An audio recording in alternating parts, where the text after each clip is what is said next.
It's weird, isn't it? To be honest, I didn't know in 2018 that we still had a Miss America pageant. I mean, A, because it's not the sort of thing I would bother putting on myself.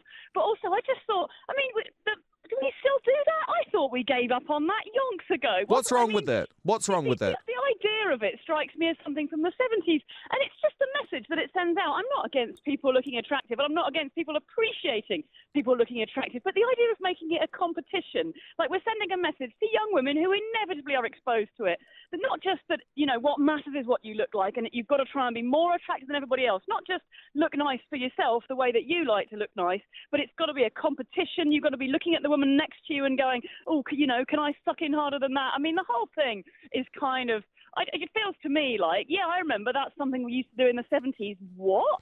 2018?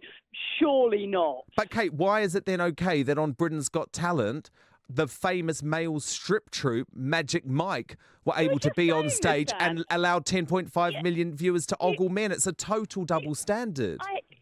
You said this about 3 times, Dan, and I think you mistake me for a massive Britain's Got Talent fan, which I certainly am not. And you mentioned as well, like women's magazines. What about Poldark? What about Poldark? Why is Aidan Turner allowed to parade around half naked and Poldark and have everyone ogle him? Who's not a Poldark fan either, Dan?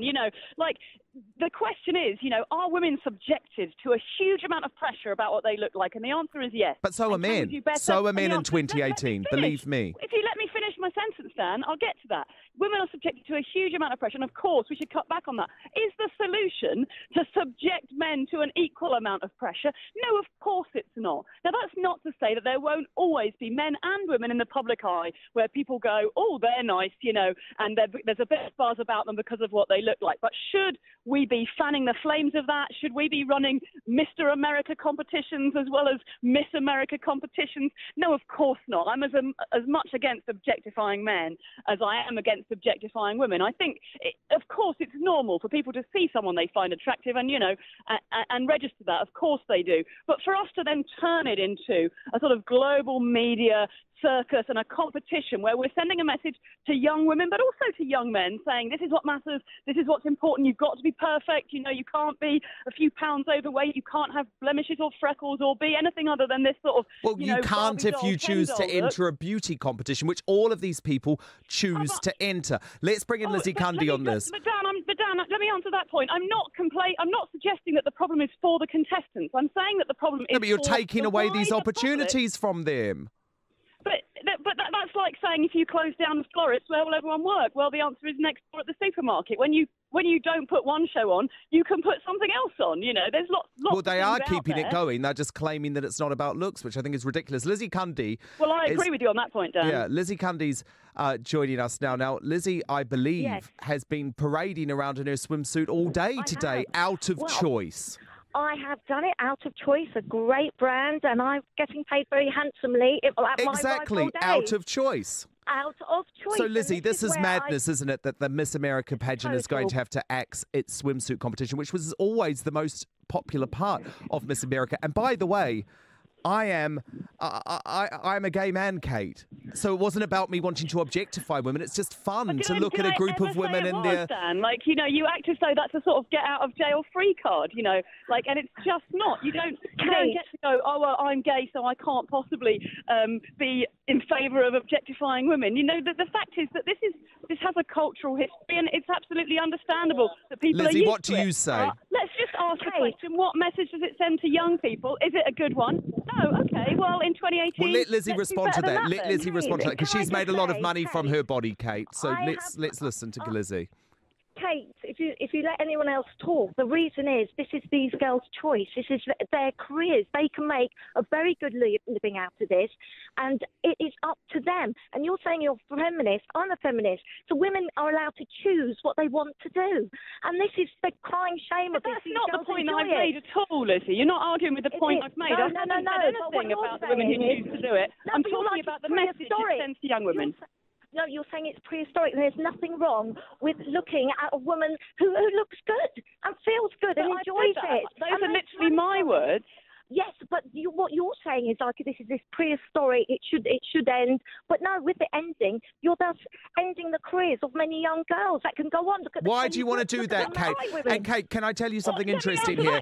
No, Kate, let me just pose one thing to you. The woman who has made this decision is Gretchen Carlson, a former Miss America, who's made her entire career by being a Miss America, and yet she's decided to totally change the pageant that made her entire career. There, as Lizzie says, these models, these women. I mean, do you not believe that we should be able to model, or that we should be able to have any form of competition these days? What's wrong with it? I don't understand what you think is wrong with it. You seem to be really angry at me, because these women want to do it. But I'm not talking about, lots of people perhaps somebody wants to make a TV show that's like, super violent or whatever. Do I think it should be shown to children? No, of course I don't. Like, we should be asking the question, what are we making? What message is it sending out?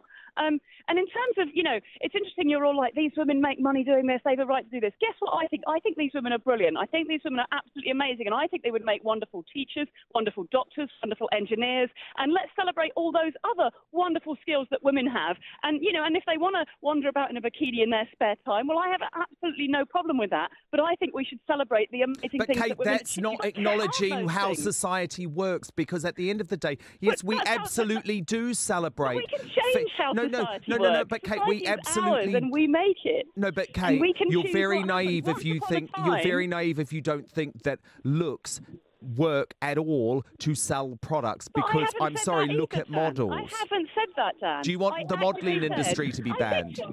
Like you're just making up straw man arguments. I literally said right at the beginning that there's always going to be people in the public eye that catch our attention because of how they look, men and women. We're never going to stop that. The question is, should we be actively running a competition that takes that piece of information, which I'm not arguing with at all, and exaggerates it and normalizes it and tells people this is okay and pushes it back onto young people? I don't think that does anything useful or helpful. I think that but surely, Kate, people should be able to vote by whether they watch or not. Now, in this country, here in the UK, all of those types of competitions became pretty unpopular.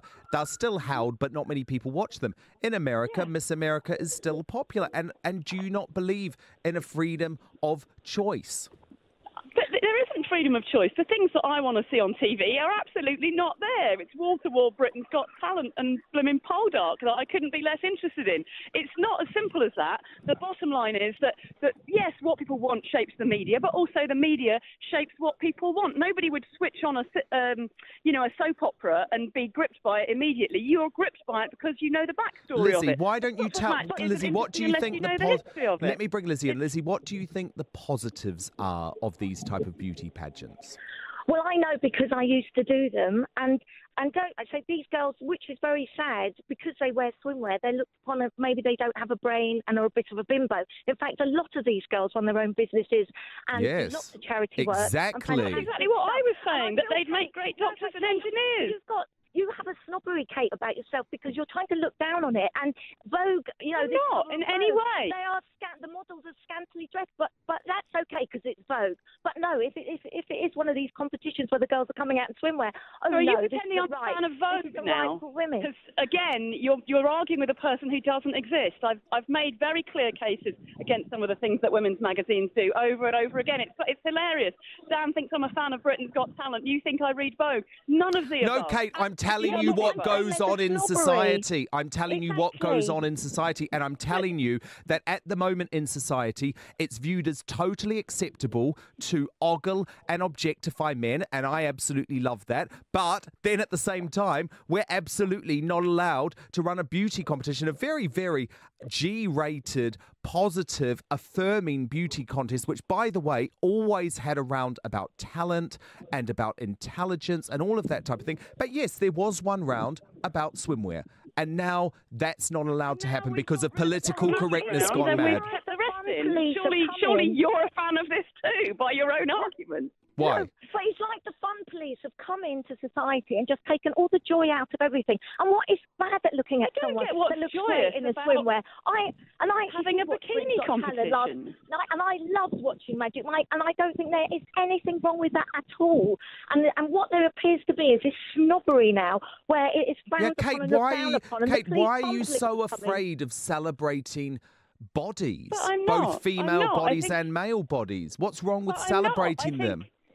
I think that it's absolutely fantastic to do so. We should do so in a way that doesn't make it a competition and that doesn't present only one type of beauty, and that actually is much. I think there's of course, we will always celebrate things that we find attractive. And in actual fact, real human beings, in my experience, have a much broader set of tastes than the very narrowly defined parameters that these kind of pageants have always encouraged. And I think that we're much better off not running a competition, but instead, generally celebrating when something is gorgeous in the same way that sunset or whatever else comes up and is beautiful. I think we can definitely talk about what's beautiful, but I don't think that having a competition where we measure people's bikini lines by the millimetre is going to help any of us in any way. No, but what you don't understand is that with these being, cancelled, these shows, you're taking away girls' earnings. The same with the good girls, same with the girls that did the boxing match. And it's their choice to do this, Kate. They want to do it. They make great living out of it. That's the irony here, Kate. You want to take away freedom of choice. You say you're a feminist and a political activist, but you want to take away freedom of choice for people who have a different set of priorities already, to you. Dan, actually, but I'll do it again in case you missed it. There are lots of things out there that people could do that would make money. And we make a decision as a society about whether or not we want to allow those and Kate, things. I did hear that point, and what I'm saying to you is I don't think there's anything damaging. What I'm saying, Kate, is there's nothing damaging about a very, very family-friendly bikini competition on Miss America. Do you want to sit there, Dan, and say there's nothing damaging about Miss America? Do you want to just quote me the statistics on eating disorders and anorexia in America? Because where's the proof that that's linked to Miss America? And can I just add in there, Kate? Bullets kill people, not guns, I'm afraid, Dan. It's really, really obvious that a culture that aggressively celebrates very, very slim women with a very, very specific body type is going to send a message to young women. But actually, Kate, you're wrong. Kate, you're wrong. That's the fashion industry, Kate. That's the fashion industry. Actually, Miss America has always celebrated a range of body types and quite voluptuous type bodies. You should look at the catwalk. Look at the catwalk, Kate. Kate, look at the catwalk. Look at the catwalk, Kate. The disgusting fashion companies that put size 0 models on the runway. That's where the issue is. Dan, you're supposing that I'm a fan of the catwalk, and I'm not. And I've repeatedly said that I'm not a fan of fashion magazines. But it's not just Kate, I don't think you're. You don't seem to be a fan of anything. Aspect. Kate, I think you're a fan of taking away women's wages. You're a fan of taking away young girls' earnings where they could have a. I'm a fan of building a society where women are not pressured to look a certain way from a very young age, which they are. And and I'm talking as a survivor of an eating disorder. So let's be clear. So am I, when I Kate. say Let me tell you, I'm against these things. I'm against these things partly because they're what nearly killed me. Let's just be really clear and specific about that. I nearly died of an eating disorder in my teens, and that is, and I absolutely know the pressure that I was under at that age to look a certain way, and it was absolutely to look the way that they celebrate in these competitions, and to believe that was what was important. So to sort of tell me, where's the proof? Like I'm the living proof, Dan. That's the bottom line of it, and only just living. If you look back to how things were back then. Kate, if you look at the statistics of eating disorders, you will look, and if you really understand it, and I'm sorry to hear what happened to you because it happened to me, but it's about control. It isn't about who looks good better in a bikini and to slim down and what the pressures of the media. It isn't actually. There's a lot deeper than that.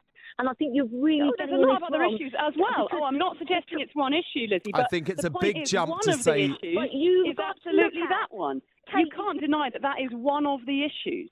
I mean, I knew lots of other young women who were anorexic for putting these kind of photographs on their fridge and putting these photos in their room, to encourage themselves to not eat properly. Everyone goes a lot deeper than that. I'm sorry. Yeah. And I think you've got to look at, Kate, that you are quite happy to let these girls who have got a chance at a good career being taken, the rug that's being pulled from them today. And I, for one, think it's disgusting. I actually think it's a joke.